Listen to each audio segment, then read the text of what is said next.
inside the ruins of Beatles producer George Martin's iconic Air recording studio that once produced big pop hits for Paul McCartney, Sting and Elton John but is now rotting away in the shadow of a volcano.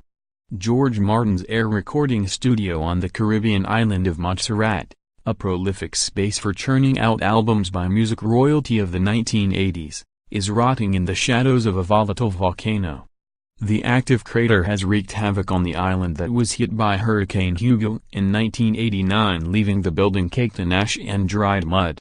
A swimming pool, where Beatles producer Martin would lounge in the sun, is now filled with murky rainwater.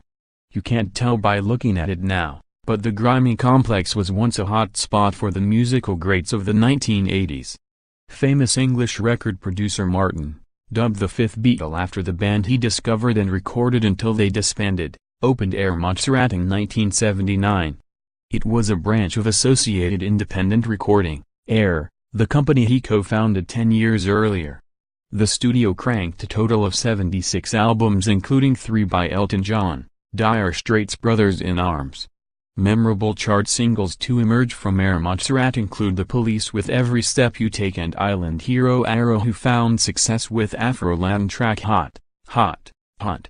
It also hosted Paul McCartney, Michael Jackson, Phil Collins, Black Sabbath, Lou Reed, Eric Clapton and Duran Duran. The Rolling Stones recorded comeback album Steel Wheels in 1989, thought to be the final record made there.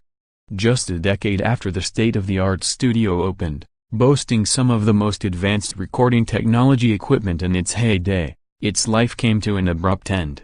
Category 4 Hurricane Hugo swept across Montserrat in 1989, devastating much of the island and forced the studio to shutter after it tore the roof off. Then, only 6 years later, the Soufriere Hills volcano erupted, bombarding the land with lava flows and thick layers of ash.